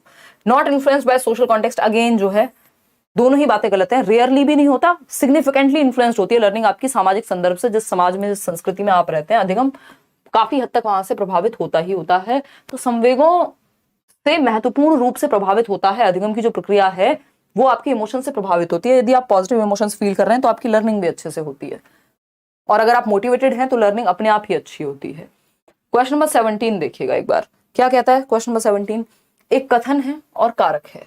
कथन क्या है? A teacher should motivate students to learn for understanding the concept. यानी एक टीचर को क्या करना चाहिए? बच्चे को मोटिवेट करना चाहिए किसी कॉन्सेप्ट को वो सीखे, ठीक है ना। फिर अगर हम बात कर रहे हैं यहाँ इसके रीजन की, तो learning is more effective and meaningful when it is mastery oriented. यानी कॉन्सेप्ट को सीखने पे जोर डाल रहे हैं हम, और लर्निंग तब ज्यादा अर्थपूर्ण होती है जब मास्टरी ओरिएंटेड होती है। मास्टरी ओरिएंटेड मतलब सब कुछ सीखना चाहता है बच्चा, learning for the sake of learning, reward के लिए, पैसे के लिए, पनिशमेंट से बचने के लिए, इन सब के लिए नहीं, मास्टरी के लिए। परफॉर्मेंस फर्स्ट आने के लिए नहीं, मास्टरी के लिए। फेलियर से बचने के लिए नहीं, मास्टरी के लिए, ठीक है ना। तो आपको देखना है दोनों ही बातें यहाँ एकदम सही हैं कि भाई कॉन्सेप्ट सीखने के लिए मोटिवेट करना चाहिए, क्यों, और मास्टरी लर्निंग से चीजें बेटर होती हैं। तो A option is the right answer, कोई भी नेगेटिव बात इनमें नहीं है। क्वेश्चन नंबर 18 देखिएगा एक बार। Which of the following factor hinders learning among students. यानी सीखने में बाधा कौन सा एक तत्व है जो डालता है? पहला ऑप्शन है प्लेफुल इंटरेक्शन विद एनवायरमेंट। वातावरण से स्वाभाविक या सहज पारस्परिक क्रिया यदि बच्चा करेगा, मजे में सीखेगा, अगर वातावरण के साथ मजे में इंटरेक्ट करेगा तो वो तो पॉजिटिव बात है, बाधा थोड़ी बनेगी, ये तो हेल्पफुल होगी लर्निंग में। बच्चा खुद को मोटिवेट करने की प्रैक्टिस जानता है, जब भी वो हतोत्साहित होता है वो खुद से बात करता है, मोटिवेटेड फील करता है, तो सेल्फ मोटिवेशन की प्रैक्टिस उसको आती है, चाहे वो एक गाना सुन के हो, किसी से बात करके हो, खुद से बात करके हो। ये भी लर्निंग में बढ़िया प्रभावी होती है कि आज चलो इतने नंबर नहीं आए इस सेट में, कल आ जाएंगे, आज थोड़ा और पढ़ लेती हूँ या पढ़ लेता हूँ, ये नहीं कि आज से पढ़ाई छोड़ दी। Urge to know and discover, भाई जानने की, जिसमें खोज करने की चाह होती है, जानने की चाह होती है। बोला भी जाता है ना, जहां चाह वहां राह। तो यदि आपके अंदर वो चाह है जानने की, वो क्यूरियोसिटी, वो जिज्ञासा है, तो आप सीखेंगे, बेहतर सीखेंगे। ये भी आपकी लर्निंग की प्रोसेस में हेल्पफुल होगा। एक चीज जो हेल्पफुल नहीं होगी, जो हिंडर करेगी लर्निंग को, जो रुकावट बनेगी, जो बैरियर बनेगी, वो है रिजिड एंड इनफ्लेक्सिबल करिकुलम, के कठोर और अनम्य पाठ्यक्रम। ऐसा पाठ्यक्रम जो फ्लेक्सिबल ही नहीं है, जिसमें थोड़ा बहुत भी चेंज की गुंजाइश ही नहीं है, जो एकदम फिक्स्ड है, रोबोट बना देता है बच्चे को। तो D option is the right answer. Rigid तो वर्ड ही अपने आप में, और इनफ्लेक्सिबिलिटी दोनों ही नेगेटिव वर्ड हैं पूरी पेडागोजी के कॉन्टेक्स्ट में। क्वेश्चन नंबर 19 देखिएगा। Being cognizant of one's own cognitive processes is referred to as dash. यानी अपनी स्वयं की संज्ञानात्मक प्रक्रियाओं से अवगत होना क्या कहलाता है? कॉग्निजेंट है मतलब आप अवेयर हैं, अवेयर है मतलब जागरूक हैं। किसके लिए? अपने ही दिमाग की चल रही प्रोसेसेस के प्रति। दिमाग में क्या प्रोसेस चलती है? थिंकिंग चलती है, रीजनिंग चलती है दिमाग में, इमेजिनेशन चलती है दिमाग में, परसेप्शन बनाते हैं। आपके 5 सेंसेस आपको जो भी इंफॉर्मेशन आती है ब्रेन में, उससे एक परसेप्शन क्रिएट करते हैं। मेमोरी के आधार पे आप सोच पाते हैं, है ना। रिफ्लेक्ट करते हैं, कोई अनुभव हुआ तो उस पर सोचते हैं कि यार तब ऐसा हुआ था तो क्यों हुआ था, क्या गलती की थी, क्या सही कर सकते थे। ये सारी जो है कॉग्निटिव प्रोसेसेस हैं। जब आप इन सारी कॉग्निटिव प्रोसेसेस के प्रति अवेयर होते हैं, यानी जब आप सोच पाते हैं, thinking about your own thinking, awareness about your own awareness, कि आप जो सोच रहे हैं वो क्यों सोच रहे हैं और ऐसे ये चीज कहां से आ रही है, तो ये मेटा कॉग्निटिव एबिलिटीज में आ जाता है, जिसको परासंज्ञान कहते हैं। यानी अब आप संज्ञान के परे जा रहे हैं। जो आपकी कॉग्निटिव थिंकिंग रीजनिंग, ये सारी जो कॉग्निटिव प्रोसेसेस हैं दिमाग वाली, इनके बियॉन्ड जा रहे हैं, इनके ऊपर भी आप अब सोच पाते हैं। डिलेड इमिटेशन तो वो सेंसरी मोटर में जो आता है, कि आप जिसको डेफर्ड इमिटेशन कह देते हैं। अकोमोडेशन, मेमोराइजेशन का यहाँ कोई ताल्लुक एज सच नहीं है। मेटा कॉग्निशन से एक क्वेश्चन आता ही है, नोट्स में भी दे दिया है मैंने आपको, है ना। तो अगर हम मेटा कॉग्निशन की साइकिल की बात करें, तो ये साइकिल है जो मेटा कॉग्निशन में फॉलो की जाती है। परासंज्ञान जिसको हम कहते हैं, है ना। परासंज्ञान क्या है भाई? अगर हम बात करें कि आपने कोई काम किया, फिर उसको असेस किया, आकलन किया उसका कि यार ये चीज सही की कि गलत की, फिर इवेल्युएट किया स्ट्रेंथ्स एंड वीकनेसेस को। आपके अंदर क्या स्ट्रेंथ है? मान लीजिए आपको एग्जाम देना है, आपने पेपर देके देखा, आपने देखा भाई 80 नंबर आ रहे हैं, नंबर तो कम से कम 90 आने चाहिए, मुझे तो 130 चाहिए। आकलन किया आपने उस टेस्ट को देने के बाद, इवेल्युएट किया आपकी क्या स्ट्रेंथ है, आपकी क्या वीकनेस है, किस एरिया में आप ज्यादा नंबर ला सकते हैं, किस में आप कम लेकर के आए हैं, कहाँ आपके पास कितना समय है, ठीक। Plan the approach. अब आप प्लान कर रहे हैं कि ये वाला सब्जेक्ट मैं हिमांशी से पढ़ लूंगा, लेट्स लर्न से देख लूंगा, नोट्स पढ़ लूंगा, प्रीवियस ईयर कर लूंगी, व्हाटएवर। अब आप प्लान कर रहे हैं आगे, फिर आप स्ट्रेटेजी जो भी आपने बनाई थी उसको अप्लाई भी कर रहे हैं। सिर्फ बना के नहीं छोड़ दिया कि लास्ट में मैराथन देख लेंगे बस हो जाएगा। अब जो भी आपने किया काम, अप्लाई जब की आपने स्ट्रेटजीज, तो आप टाइम टाइम पे रिफ्लेक्ट भी करते हैं कि क्या मेरे नंबर जो 20 आ रहे थे पहले, अभी वो 25 आने शुरू हो गए हैं, क्या मुझे कॉन्सेप्ट पहले से अच्छे से समझ में आना शुरू हो गया है। यानी खुद की ही मेंटल प्रोसेसेस पे आपका ध्यान है, बस इसी को मेटाकॉग्निशन कहते हैं, परासंज्ञान कहते हैं।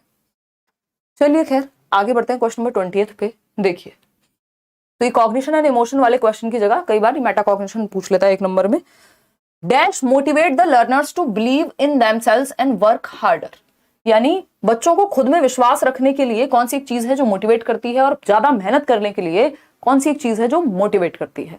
बताइएगा फटाफट से। सीटेट 2022 में 129 आया है, सीडीपी में 29/30। मेरे माता पिता कोई नहीं है, मुझे फ्री में बैच भी मिला था आपका।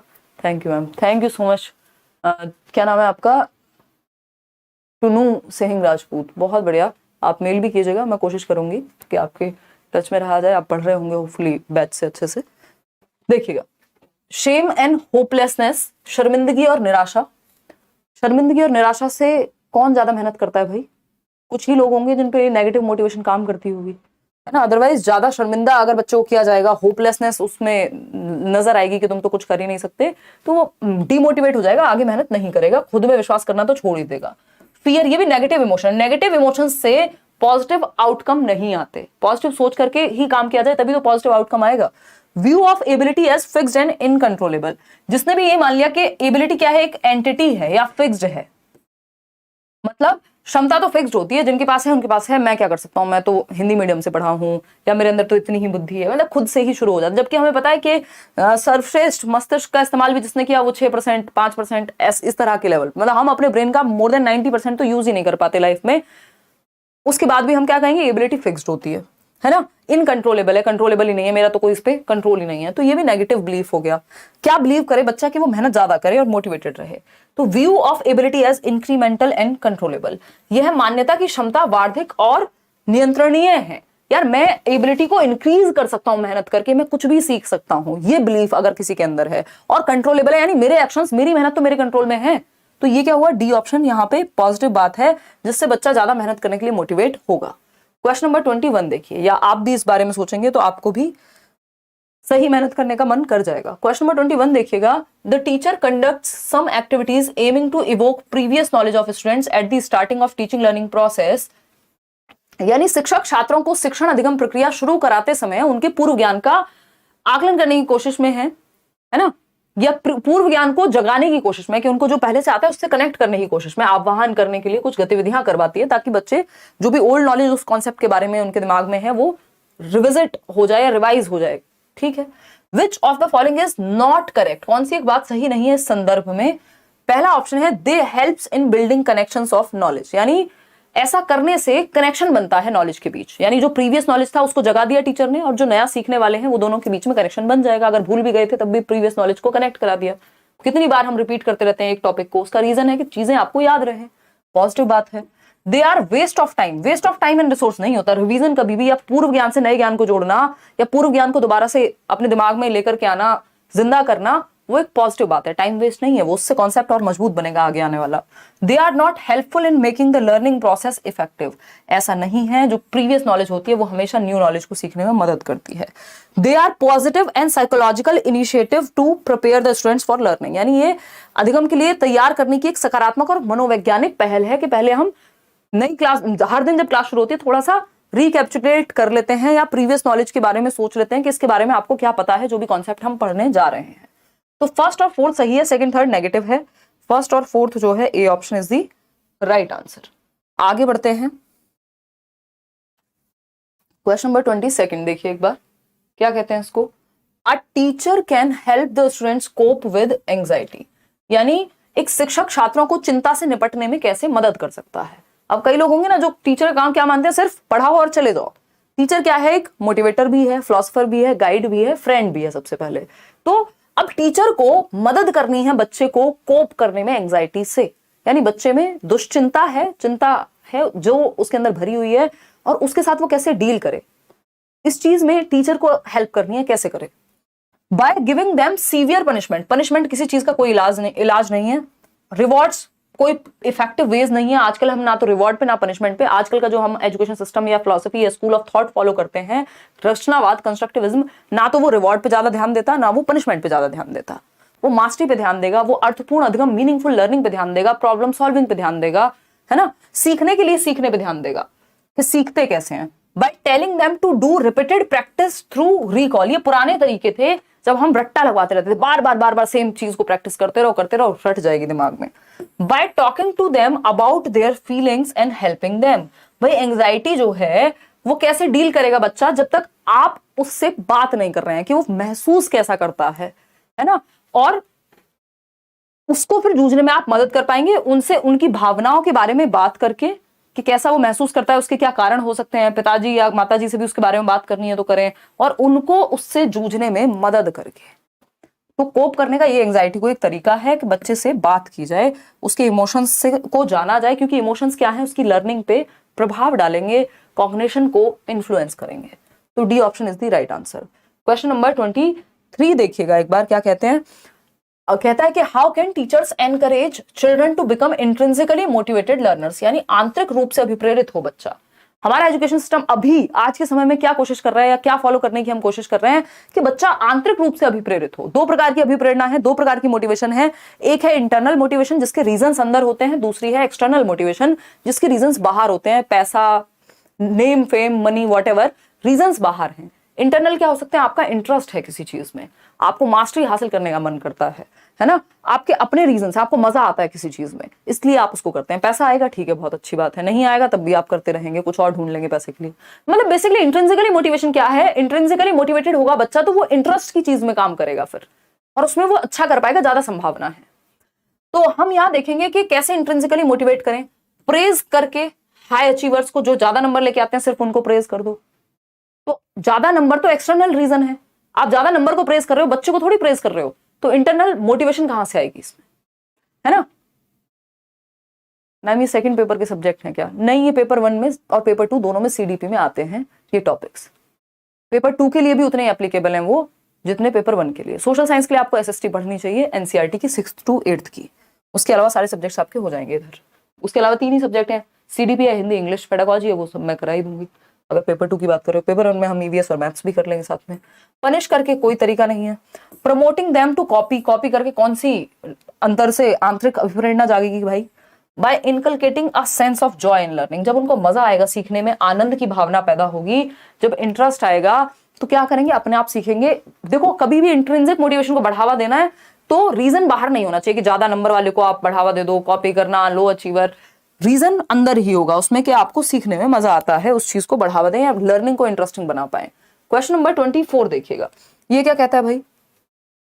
ये कहता है when Zafar asked his middle school students, Zafar एक टीचर है, today what did you learn about how, today what do you learn about and how you learn, मतलब क्या सीखा आपने, किस बारे में सीखा आज और कैसे सीखा।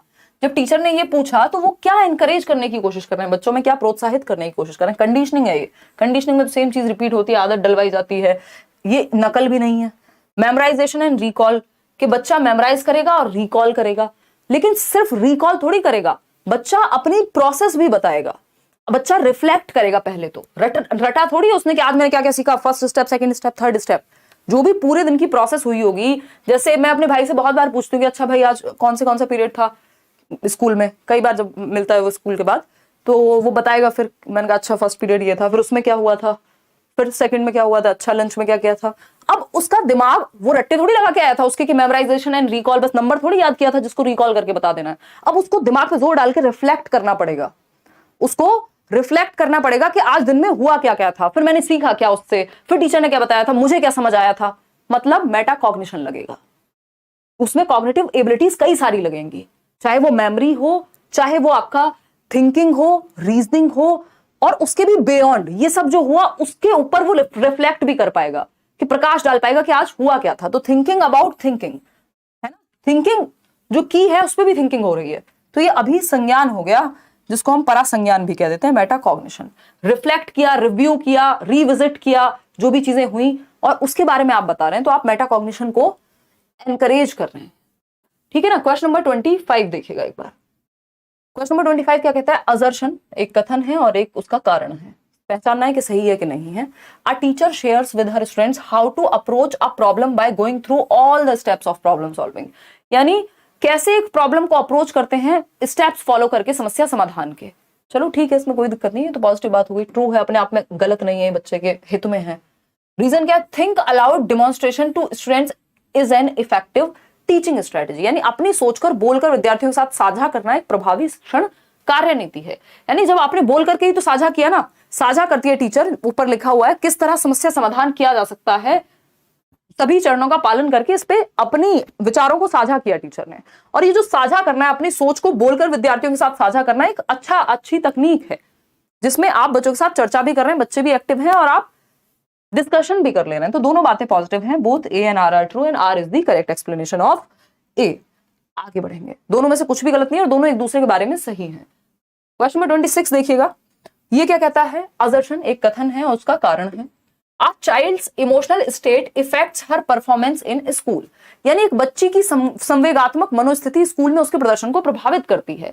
यानी वो इमोशनली कैसा महसूस करती है, घर में रात दिन झगड़े होते हैं या बहुत ही खुशनुमा माहौल है जहां उसको सीखने का मौका दिया जाता है, छुट्टियों में उसको घुमा दिया जाता है, थोड़ा कुछ मतलब बच्चे के जो अनुभव है, उसका जो इमोशनल स्टेट है, मतलब करंट इमोशनल स्टेट क्या है, बहुत डरी हुई रहती है, खुश रहती है, नॉर्मल रहती है, एंग्शियस रहती है, मतलब इमोशनल स्टेट, इमोशंस जो है बच्चे के, वो उसकी परफॉर्मेंस को स्कूल में वो कितने अच्छे से सीखेगी, वो कितने अच्छे से किसी चीज को कर पाएगी, उसका कॉन्फिडेंस प्रभावित करेगा। बिल्कुल सही बात है, इमोशंस लर्निंग को क्या करते हैं?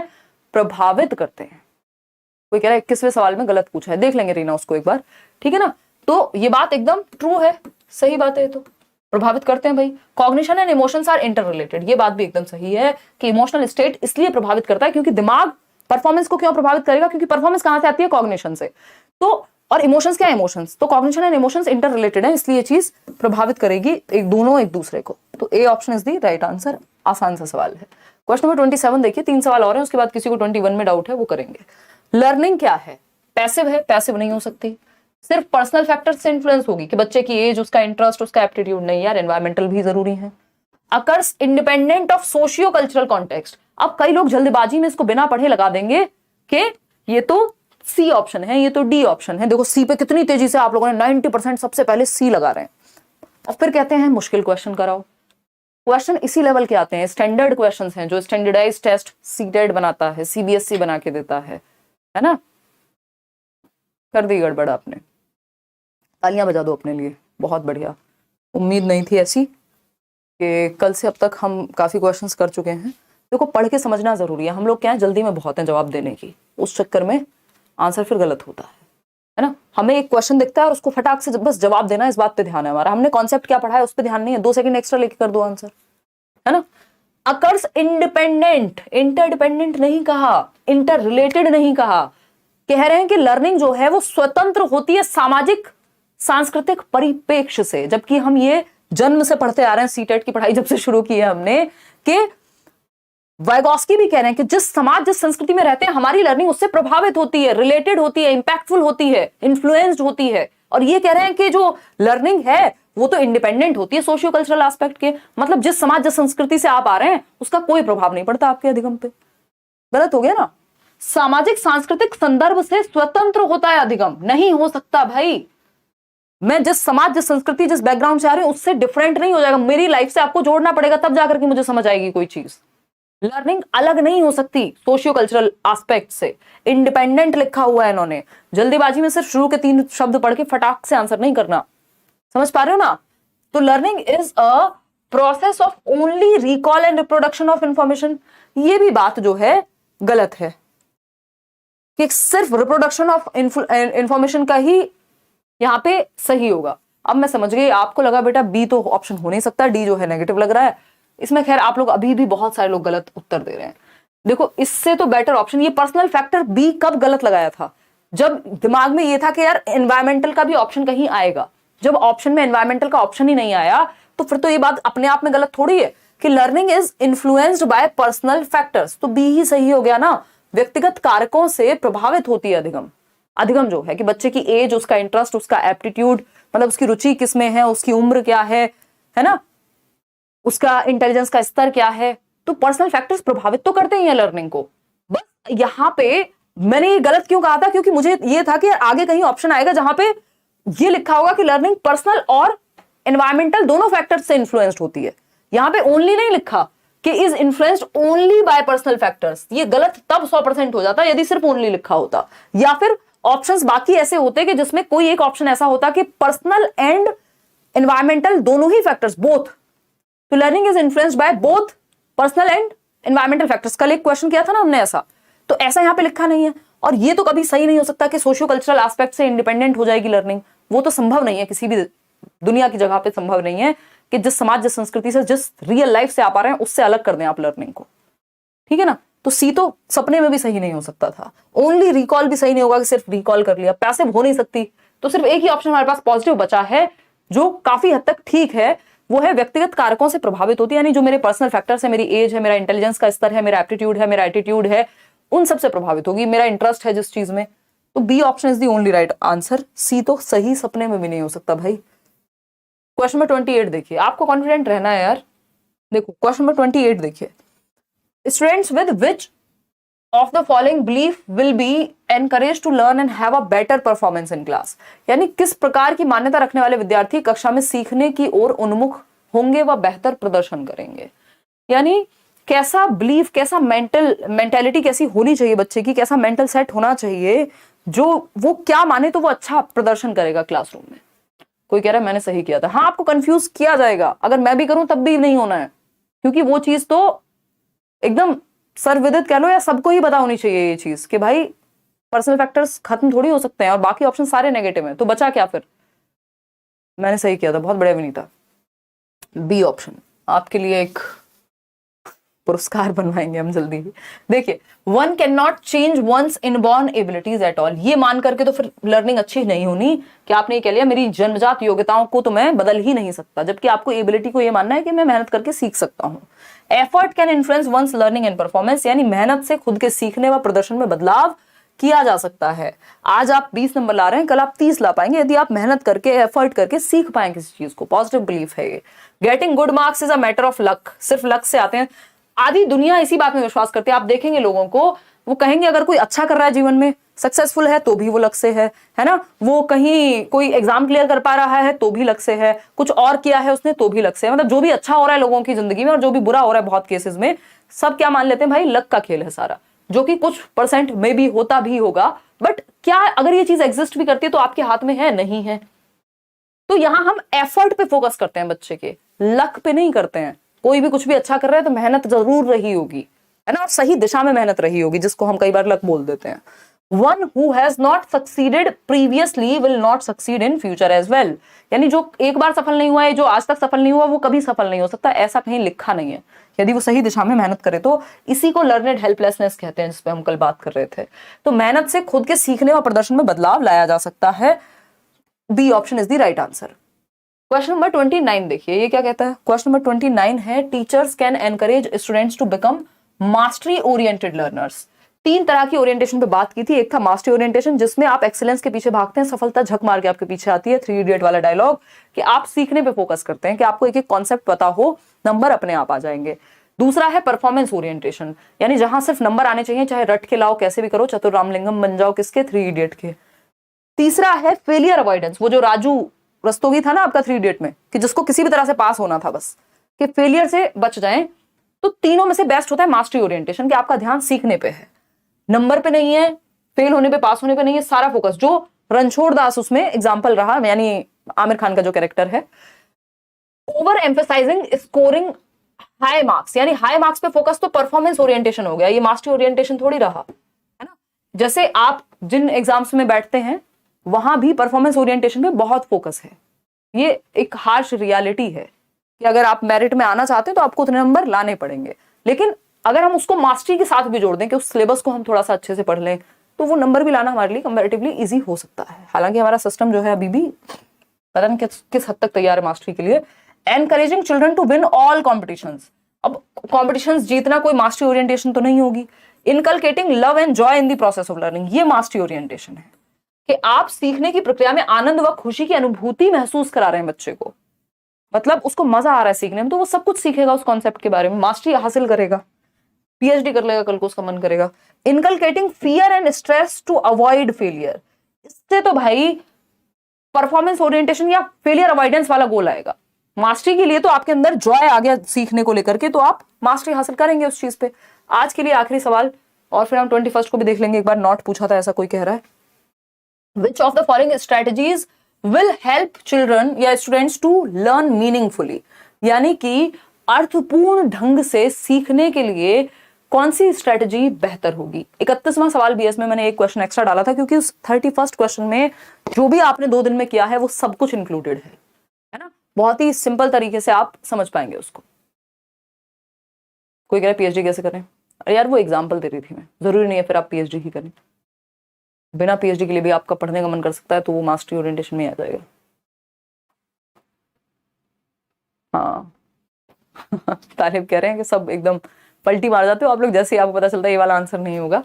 तो स्ट्रेटजीज कौन सी सही होंगी जो बच्चे को अर्थपूर्ण ढंग से सीखने में मदद करेंगे, जो रियल लाइफ से जुड़ी हुई हो। पहले ही ऑप्शन में है भाई, अर्थपूर्ण कब होती है कोई भी चीज, मैं हमेशा यही बात कहती हूँ, जब आपके जीवन से जुड़ जाती है। जिस चीज का आपके जीवन से जुड़े हुए का कोई महत्व ही नहीं है, आपके अनुभव में है ही नहीं, आप रिलेट ही नहीं कर पा रहे, तो वो मीनिंगफुल नहीं होगा, उसको आपको रटना पड़ेगा, फिर समझ में कहां से आएगा, है ना।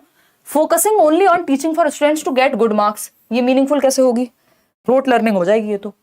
रेपिटेटिव ड्रिल, इसमें भी रट्टा लगाना हो जाएगा, 2 एकम 2, 2 दूनी 4। Lots of information same time पे याद रख पाना, तो ये भी रटना है। ये रोट लर्निंग के उदाहरण है, सिर्फ एक ही मीनिंगफुल लर्निंग का उदाहरण है, ए ऑप्शन। क्वेश्चन नंबर 31 और देख लो एक बार, इसमें सब कुछ ही इंक्लूडेड है। ये पूरे जो 10 नंबर हैं और उससे पहले के अगर वाइगॉस्की प्याजे इन सब के 4-5 नंबर अगर आप देखेंगे। In a socio constructivist classroom, socio constructivist classroom क्या होती है, सामाजिक रचनावादी कक्षा कक्ष, जिसको कौन बात करेगा, वाइगॉस्की बात करेंगे। और रचनावाद के अंदर तो वाइगॉस्की आते हैं, यानी बच्चे को एक्टिव रखना तो पहली शर्त है रचनावाद में, है ना। और यही आपके पूरे एग्जाम का जो सार है, वो एक ही वर्ड है जो मैं बार बार कहती हूँ, अगर बस आप इतना देख लें कि बच्चा सबसे ज्यादा एक्टिव कहाँ है, तो आपकी आधी समस्याएं खत्म हो जाएंगी, है ना। मेटाकॉग्निटिव एबिलिटीज, मेटाकॉग्निटिव एबिलिटीज, संज्ञान का प्रयोग, बिल्कुल माना जाएगा कि बच्चा अवेयर हो, थिंकिंग अबाउट थिंकिंग, ये सारी चीजें, क्योंकि कॉग्निटिव डेवलपमेंट की तो थियरी है सोशियो कंस्ट्रक्टिविज्म जो है। सेल्फ रेगुलेशन, खुद को डायरेक्शन दे पाए, रेगुलेट कर पाए, सही दिशा में ले जाए, बच्चा एक्टिव है यहाँ पे भी यहाँ पे भी। क्रिटिकल थिंकिंग, हर दिशा में हर पक्ष पे सोच पाए, जस्ट मान ना ले किसी भी कंक्लूजन पे पहुंचने से पहले। प्रॉब्लम सॉल्विंग, समस्या का समाधान करता बन पाए, इंडिपेंडेंटली एक्टिव है यहाँ पे भी। मीनिंगलेस ड्रिल एंड रिहर्सल, जिसका कोई मीनिंग नहीं पता, बस बार बार 6 बार 10 बार लिख दो, उस चीज को रिपीट कर दो, यही तो देखते आए ना हम सिस्टम में, तो ये खराब तरीका है। 75% लोग सी दे रहे हैं, जो कि सही है, फर्स्ट सेकंड थर्ड और फोर्थ। कई लोगों को तो ये लगता है जहां 4-5 ऑप्शन दिए हो ना, एक भी ऑप्शन छोड़ो मत, सारे के सारे अगर ऑप्शन इंक्लूड करने को मिल रहे हैं तो लगा दो, जो होगा देखा जाएगा। तो भाई ये तो साफ साफ लिखा हुआ था, मीनिंगलेस ड्रिल नहीं चाहिए, मीनिंगफुल एक ड्रिल भी हो सकती है जिसमें कोई मीनिंग हो, रिहर्सल भी हो सकता है, बस रट्टा लगवाना है यहाँ तो प्रॉब्लम सॉल्विंग जो इस टॉपिक में था, critical thinking, self regulation, metacognition, सब कुछ इंक्लूड हो गया जो भी हमने अब तक पढ़ा था। ये सारी चीजें जो हैं बच्चों को एक्टिवली सीखने में मदद करती हैं, और ये सारे टॉपिक्स कहीं ना कहीं कंस्ट्रक्टिविज्म से ही जुड़े हुए हैं, चाहे वो चाइल्ड सेंटर्ड एजुकेशन हो, प्रॉब्लम सॉल्विंग हो, थिंकिंग हो, एरर्स हो, है ना, हम इसी को सेंटर में रखते हैं। क्वेश्चन नंबर 20 आउट ऑफ 31 कितने ठीक हुए वो आप कमेंट करके बताएंगे। क्वेश्चन नंबर 21 में किसी को तो डाउट था, मैंने शायद वो गलत पढ़ लिया होगा, कह रहे थे नॉट लिखा हुआ था उसमें, एक बार चेक कर लेते हैं। हाँ देखिएगा क्वेश्चन नंबर 21 एक बार फिर से सॉल्व करके देखो। The teacher conduct some activities, कुछ एक्टिविटीज टीचर ने कंडक्ट की जिससे प्रीवियस नॉलेज जागृत हो रही है बच्चे की। विच of the following is not correct, कौन सी बात सही नहीं है प्रीवियस नॉलेज को जागृत करने के कॉन्टेक्स्ट में। दे हेल्प्स इन बिल्डिंग कनेक्शन, बिल्कुल सही बात है, कनेक्शन बिल्ड होता है। वेस्ट ऑफ टाइम नहीं। They are not helpful in making learning process effective, ये बात भी गलत है, दोनों बातें गलत है, यही चाहिए हमको। They are positive and psychological initiative to prepare the students for learning. तो गलत क्या है, गलत है सिर्फ 2 बातें, वो है सेकंड और थर्ड, और सेकंड और थर्ड है हमारी यहाँ डी ऑप्शन में। यही तो किया होगा, या हो सकता है नीचे मार्क करने में गलती कर दी हो, फर्स्ट सेकंड चूज कर लिया हो, है ना। तो आंसर लेकिन इसका सही बताया था, बस मार्क गलत किया होगा, तो इसको भी ध्यान रखिएगा, आप लोग भी ऐसी गलती कर सकते हैं पेपर में, है ना। तो सेकंड और थर्ड सही है, यानी यह समय और संसाधन की बर्बादी है, ये कहना एकदम गलत है कि पूर्व ज्ञान को मत जिंदा करो। यह शिक्षण अधिगम प्रक्रिया को प्रभावी बनाने में सहायक नहीं है, ये भी गलत है। जो गलत है वही सही है, क्योंकि पूछा ही गलत है। तो सेकंड थर्ड जो है यहाँ सही उत्तर हो जाएगा, क्योंकि बाकी दोनों बातें जो है वो सही है। तो होपफुली आपको नजर ना लगे कोई वगैरह। अच्छा धन्यवाद जी। बाकी देखिएगा आज थोड़ी टायर्डनेस तो है, देखिए क्या नजर मान ले हम उसको। देखिए अगर हम बात करें, पीडीएफ भी यार जल्दी मिलेगी, कल की छुट्टी रखेंगे थोड़ी सी क्या, कल के दिन की छुट्टी रखेंगे। जो बैच है आपका 26 से आप D+B के बैचेस में, पेडागोजी वाले भी और एक कंप्लीट बैच दोनों में ही एनरोल कर पाएंगे। करियर विल ऐप डाउनलोड कर लीजिएगा। सीटेट के बैचेस में भी एडमिशन ओपन है। D+B का बैच, नया बैच आ रहा है 26 से। चलिए आज के लिए इतना ही रखते हैं। Thank you so much, take care, Monday मिलेंगे। अब आपका सिर्फ सीडीपी में एक टॉपिक बचता है, एक एक टॉपिक मैंने आपको कराया है। सारे क्वेश्चन जो भी ऑनलाइन में आए हुए हैं, नए तरीके से पूछे हुए हैं, सारे कराए हैं। प्लेलिस्ट में जाके वो सब देख लो एक बार, और फिर अदर सब्जेक्ट्स के टॉपिक्स पे भी जाएंगे, और एनसीएफ और एनईपी जहाँ तक हम मंडे करेंगे, और उसके बाद फिर हम अदर सब्जेक्ट्स के टॉपिक्स टेस्ट वगैरह करते रहेंगे। चलिए टेक केयर, बाय बाय, धन्यवाद आपका। कमेंट्स में बता दीजिएगा आउट ऑफ 31 कितने ठीक हुए, है ना। और आज की स्पीड थोड़ी सी तेज रखिए, क्योंकि कल हम इन टॉपिक्स को डिस्कस कर चुके थे, तो आपको कितना समझ में आया ये जानना जरूरी था, ठीक है ना। इससे ज्यादा मुश्किल क्वेश्चन इन टॉपिक्स पे नहीं बनेंगे, क्योंकि जो भी क्वेश्चन इसके अराउंड बनाए जा सकते थे इन 10 नंबर के टॉपिक पे, लर्निंग एंड पेडागोजी की पूरी यूनिट से, वो सब हम ऑलमोस्ट कर चुके हैं इन 60 क्वेश्चंस में। चलिए ध्यान रखिए, take care, bye bye, good.